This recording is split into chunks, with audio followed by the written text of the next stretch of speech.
अनंत हरि कथा अनंता श्री हरिवंश पुराण विष्णु पर्व 101वें अध्याय से दीन दयाल से जीवन निर्वंता। श्री कृष्ण द्वारा यादवों का सत्कार तथा नारद जी का यादवों की सभा में श्री कृष्ण के प्रभाव का वर्णन करना। श्री कृष्ण ने कहा, यादवों, आप सब लोग पवित्र कृति वाले हैं। आपकी तपस्या, बल और एकाग्रता से तथा आपके द्वारा किए गए अनिष्ट चिंतन से भूमि पुत्र पापात्मा नरकासुर मारा गया और उसके यहाँ जो सुरक्षित कन्याओं का उत्तम अंतःपुर था उसे मैंने बंधन से मुक्त किया तथा मणि पर्वत के शिखर को उखाड़ कर भी मैं यहाँ साथ लेता आया हूँ। कीकर नामक राक्षसों ने जिसे मेरे यहाँ पहुँचाया था वही ये महान धनराशि आप लोगों के समक्ष है। आप सभी धन के स्वामी हैं। और उनसे ऐसा कहकर भगवान चुप हो गए और भगवान वासुदेव का ये वचन सुनकर भोज, विष्णु और अंधक वंश के लोग हर्ष में भर गए और उनके शरीर में रोमांच आया और वे नरवीर भगवान श्री कृष्ण की प्रशंसा करते हुए और उनसे हाथ जोड़कर बोले, माँ बाऊ, आप देव की नंदन में ऐसी उदारता का होना आश्चर्य की बात नहीं है, जो देवताओं के लिए भी दुर्लभ है। ऐसा दुष्कर कर्म करके आप अपने ही द्वारा उपार्जित रत्नों और भोगों से हम स्वजनों का लालन पालन करते। तदंतर सब दशार्य कुल की स्त्रियां तथा राजा उग्रसेन की रानियां बड़ी प्रसन्नता के साथ भगवान वासुदेव को देखने के लिए आई। तो वसुदेव की सहदेवा आदि 7 देवियाँ, जिनमें 7वीं देव की थी और सुंदर मुख वाली रोहिणी देवी, इन सब ने वहाँ सिंहासन पर बैठे हुए श्री कृष्ण तथा माँ बाऊ बलराम का दर्शन किया। बलराम और श्री कृष्ण दोनों भाइयों ने पहले औरों को छोड़कर रोहिणी को प्रणाम करने के अंतर देवी देवकी का अभिवादन किया। माता देव की वृषभ के समान विशाल नेत्रों वाले उन दोनों पुत्रों के साथ उसकी प्रभाव शोभा पाने लगी। जैसे मित्र और दरुण के साथ देव माता अदिति सुशोभित होती, उसी समय उन दोनों श्रेष्ठ पुरुषों के पास यशोदा जी की वह पुत्री आ पहुंची जिसे लोग इनके अनुसार रूप धारण करने वाली एका नशा कहते हैं और जिसके दिए हुए संकेत और मूर्त के अनुसार देवेश्वर श्री हरि का प्रादुर्भाव हुआ था और जिसके ही कारण पुरुषोत्तम श्री कृष्ण ने सेवकों सहित कंस का वध कर डाला था। वे कन्या विष्णु वंशियों के घर में बड़े आदर सत्कार के साथ पल रही थी और भगवान वासुदेव की आज्ञा से उस समय उसका पुत्र की भांति पालन किया जाता था। श्री कृष्ण की रक्षा के लिए भूतल पर उत्पन्न हुए उस दुर्धर्ष योग कन्या को मनुष्य एका नशा कहते थे। समस्त यादव प्रशंसित से उस देव की पूजा करते और जिसने देवतुल्य दिव्य पुरुष श्री कृष्ण की रक्षा की थी, वहाँ अपनी प्रिय सखी की भांति उस बहन से मिलकर श्री कृष्ण ने दाहिने हाथ से उसका हाथ अपने हाथ में ले लिया। उसी प्रकार अत्यंत बलशाली बलराम जी ने उस बामनी बहन को हृदय से लगाकर उसका मस्तक छुआ और बाएं हाथ से उसका हाथ पकड़ लिया। बलराम और श्री कृष्ण के बीच में खड़ी हुई उसकी उस बहन को सभी स्त्रियों ने देखा। वह स्वर्ण में कमल हाथ में लिए हुए कमल ल्याय लक्ष्मी की भांति सुशोभित होती थी। वे स्त्रियां छुत्तों की बड़ी भारी वर्षा करके नाना प्रकार के मांगलिक पुष्प और खिल बिखेर कर अपने अपने घर को चली गई। तदंतर वे समस्त यादव श्री कृष्ण की पूजा तथा उनके अद्भुत कर्म की प्रशंसा करते हुए प्रसन्नतापूर्वक उनके पास बैठ गए। महान कीर्तिशाली माँ बाबू श्री कृष्ण पूर्ववासियों का प्रेम बढ़ाते हुए उनसे पूजित तो देवताओं के साथ इंद्र की भांति उन सब के साथ विशेष शोभा पाने लगे। जब समस्त यादव बैठ गए उस समय इंद्र की आज्ञा से देव ऋषि नारद जी उस सभा में श्री कृष्ण के पास आए और पूज्य देव ऋषि नारद उन यादव शिरोमणि शूरवीरों से भली भांति पूजी तो भगवान श्री कृष्ण का हाथ पकड़कर उत्तम आसन पर विराजमान हुए। स्वयं सुखपूर्वक बैठ जाने पर वहाँ बैठे हुए उन विष्णुवंशियों से वे इस प्रकार बोले, नर सेठ यादवों, तुम ये समझ लो मैं इंद्र की आज्ञा से यहाँ आया हूँ। राजों में सिंह के समान पराक्रमी वीरों, श्री कृष्ण ने बचपन से लेकर अब तक जो कर्म किए उनके उस पराक्रम का वर्णन सुनो। उग्रसेन के दुर्बुद्धि पुत्र कंस ने अपने पिता को कैद करके समस्त यादवों को रोध कर मथुरा का राज्य अपने अधिकार में कर लिया। खोटी बुद्धि वाला वह कुलागार अपने ससुर जरासंध का आश्रय ले भोज, वृष्णि और अंधवंश के सब लोगों का अपमान करता था। उस समय भाई बंधुओं का कार्य सिद्ध करने की इच्छा से और उग्रसेन की रक्षा करने के लिए प्रतापी वसुदेव ने अपने पुत्र श्री कृष्ण की कंस से रक्षा की। वसुदेव का वह पुत्र ये धर्मात्मा मधुसूदनीय जो मथुरा के निकटवर्ती वन में गोपों के साथ रहे और वहाँ इन्होंने बड़े अद्भुत कर्म किए। वहाँ इनके विषय में एक बड़ी अद्भुत बात सुनी जाती है जिसे सुरसेन वासियों ने प्रत्यक्ष देखा है। ये बाल्य अवस्था में छकड़े के नीचे एक खाट पर उत्तान सोए थे। उस समय वहाँ पक्षी का वेश धारण करके रहने वाली एक महाबलशालिनी विशाल काया घोर एवं भयानक राक्षसी पूतना इनके द्वारा मारी गई। वहाँ जनार्दन श्री कृष्ण को अपना विष से लिप्त भयानक स्तन पिलाना चाहती थी, वहाँ उनके द्वारा मारी गई। उस राक्षसी को वनवासी गोपों ने प्रत्यक्ष देखा था। उस समय वे कहने लगे कि इस बालक का पुण्य जन्म हुआ है, तो इसने अक्ष गाड़ी के अध नीचे फिर जन्म पाया।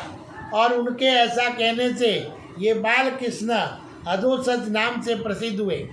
ये भी बड़ी अद्भुत बात हुई कि शैशवावस्था में खेलते हुए इन पुरुषोत्तम ने पैर के अंगूठे से धक्का देकर छकड़े को उलट कर दिया। तो कुमार अवस्था की लीला करते हुए इन्हें एक दिन मैया ने रस्सी से उंगली में बांध दिया। उसी अवस्था में उस उंगली की घसीटते हुए इन्होंने 2 अर्जुन वृक्षों को तोड़ डाला। उस कारण दाम रस्सी से उधर में बंधने के कारण ये दामोदर नाम से विख्यात हुआ। और यमुना जी के कुंड में निवास करने वाले दुर्धर्ष से महाबली मानाग कालिया को इन भगवान वसुदेव ने खेल खेल में ही पराजित कर दिया। तो इन भगवान श्री हरि ने उस दिन अंकुर की आंखों के सामने नाग भवन में नागों द्वारा पूजित होने वाले अपने दिव्य रूप को धारण किया था। बुद्धिमान वसुदेव ने पुत्र महात्मा श्री कृष्ण सर्दी और हवा से गोओं को कष्ट पाते देख अपनी रक्षा चाहने वाले उन गोओं के प्राण बचाने के लिए बाल्य अवस्था में ही लगातार 7 रातों तक गोवर्धन पर्वत को हाथ पर उठाए रहे। उसी प्रकार मनुष्यों का अंत करने वाला एक अत्यंत बलशाली महाकाय मानसुर अरिष्ट जो सांड के रूप में रहता था और सांडों में सबसे अवधिष्ट दुष्ट था, भगवान वसुदेव के हाथ से मारा गया। वे महाबली और विशालकाय दानव दुर्बुद्धि धेनुक भी गोओं की रक्षा के लिए वसुदेव नंदन बलराम के हाथ से मारा गया। शत्रुओं का नाश करने वाले श्री कृष्ण ने समस्त सेनों के साथ आए हुए सुनामा को, जो उन्हें कैद करने के लिए उपस्थित हुआ था, भेड़िया द्वारा मार गया। एक समय रोहिणी नंदन बलराम जी के साथ मिलकर वन में विचरते हुए गोप वेशधारी श्री कृष्ण ने पुनः एक महाबली दैत्य का वध करके कंस को भयभीत कर दिया। व्रज में रहते हुए वसुदेव नंदन पुरुषोत्तम श्री हरि ने भोजराज कंस के परिचारक अश्वत्थ रूपधारी दैत्यों को, जिसका युद्धि बल था, अपने सामने उपस्थित देख मार डाला। और बुद्धिमान रोहिणी नंदन बलराम ने कंस के मंत्री महाकाय दानव प्रलभ को एक ही मुक्के से मार गिराया। व्रज में वसुदेव के ये दोनों महाकर्मी पुत्र, जो देव कुमारों के समान तेजस्वी थे, वहाँ गारक के द्वारा क्षत्रियोचित संस्कारों से संपन्न वो दिनों दिन बढ़ते रहे। महर्षि गार्गी ने जन्म से ही लेकर इन दोनों के सभी संस्कार समय समय पर स्वयं ही सूचित करके यथार्थ रूप से संपन्न किए। जब ये नरश्रेष्ठ यौवन के सामने उपस्थित हुए तब दो अद्भुत सिंह शावकों तथा हिमालय के दो मतवाले हाथियों के समान सुशोभित होने लगे। फिर तो देवपुत्रों के समान कांतिमान ये दोनों महाबली वीर गोपियों के चित्त चुराते हुए व्रज के प्रमुख व्यक्ति हो गए। विजय में, युद्ध में अथवा भांति भांति की कीड़ों में व्रज के दूसरे दूसरे ग्वाले नंद गोप के इन दोनों पुत्रों की और आंख उठाकर देख भी नहीं सकते थे। समझ करना तो दूर की बात है, इनकी छाती चौड़ी है, भुजाएं बड़ी बड़ी है तथा ये साकू के तने की भांति मोटे और ऊंचे कद के हैं। ये सुनकर कंस अपने मंत्रियों सहित वेदित हो उठा। जब बलराम और श्री कृष्ण को कंस किसी तरह पकड़ न सका तब क्रोध में आकर उसने उग्रसेन और बंधुओं बांधवों सहित वसुदेव को कैद कर लिया और चोर की भांति उन्हें सुदंड बंधन में डाल दिया। और उन दिनों वसुदेव जी ने दीर्घ काल तक बड़े भारी कष्ट का सामना किया और पिता को कैद करके कंस, जरासंध, आवृत्ति और भीष्मक का सहारा ले सूरसेन देश का शासन करने लगा। किसी समय मथुरा में राजा कंस ने पिनाकधारी भगवान शंकर की प्रसन्नता के लिए एक बड़ा भारी उत्सव किया। प्रजानाथ उग्रसेन उस उत्सव में अनेक देश के मल तथा नित्य कर्म में कुशल बहुत से नर्तक और गायक आए थे। उस समय महातेजस्वी कंस ने शिल्प कर्म में कुशल अच्छे शिल्पियों द्वारा एक रंगशाला बनवाई जिसमें बहुत धन खर्च किया गया था। वहाँ हजारों मंच रखे गए थे जो नगर और जनपद के लोगों से भरे पूरे दिखाई देते। वे आकाश में फैले हुए नक्षत्रों के समान दृष्टिगोचर होते थे। तदंतर भोजराज कंस अनुपम शोभा से युक्त बहुमूल्य रंग मंच पर आरूढ़ हुआ, मानो कोई पुण्य आत्मा पुरुष विमान पर चढ़ा हो। और पराक्रमी कंस ने रंगशाला के द्वार पर सूरवीर महावतों से युक्त एक मतवाले हाथी को कड़ा करा रखा था जो बहुसंख्य अस्त्र शस्त्रों से सुसज्जित था।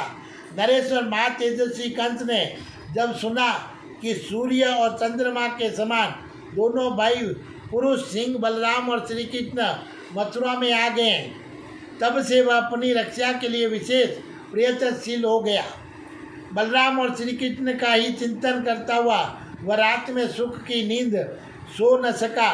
बलराम और श्री कृष्ण दोनों वीर उस परम उत्तम समाज उत्सव का समाचार सुनकर उस रंगशाला में उसी प्रकार प्रवेश करने लगे जैसे तो व्याघ्र गोओं के वज्र में घुस रहे हो। उसमें प्रवेश करते समय रक्षकों ने उन दोनों पुरुष प्रवर बंधुओं को रोक दिया। तब उन दोनों दुर्जय शत्रु दमन बंधुओं ने सवारों सहित कोल्यापीड़ हाथी को मारकर मिट्टी में मिला दिया।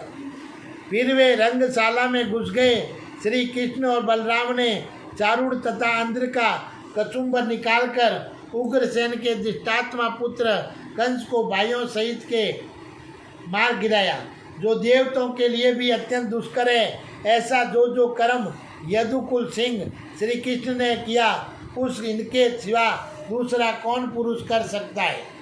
पहले के प्रहलाद, बलि और संबर आदि नरेशों ने जिसे नहीं पाया वही ये अनंत धन श्री कृष्ण ने तुम लोगों के लिए यहाँ ला दिया है। इन्होंने मुरु तथा पंचजन नामक दैत्य पर आक्रमण करके शैल समूहों को पार कर निशुंद नामक दैत्यों को उसके गणों सहित मार डाला। भूमिपुत्र नरक को भी मौत के घाट उतार दिया और उसके यहाँ अदिति के जो दोनों सुंदर कुंडल थे उनको वापिस ले लिया। इस प्रकार केशव ने देवलोक तथा देवताओं में महान यश प्राप्त किया। यादवों, अब तुम लोग श्री कृष्ण के बाहुबल का हास्य ले शोक भय और बाधों से रहित हो और ईर्ष्या द्वेष का त्याग करके नाना प्रकार के यज्ञों का अनुष्ठान करो। बुद्धिमान श्री कृष्ण ने देवताओं का बहुत बड़ा कार्य सिद्ध किया है। मैं तुम लोगों को ये प्रिय निवेदन करता हूँ, तुम सब लोगों का भला हो। यदुवरों, तुम्हें जो अभीष्ट हो वह कार्य मैं आलस्य रहित होकर करूँगा।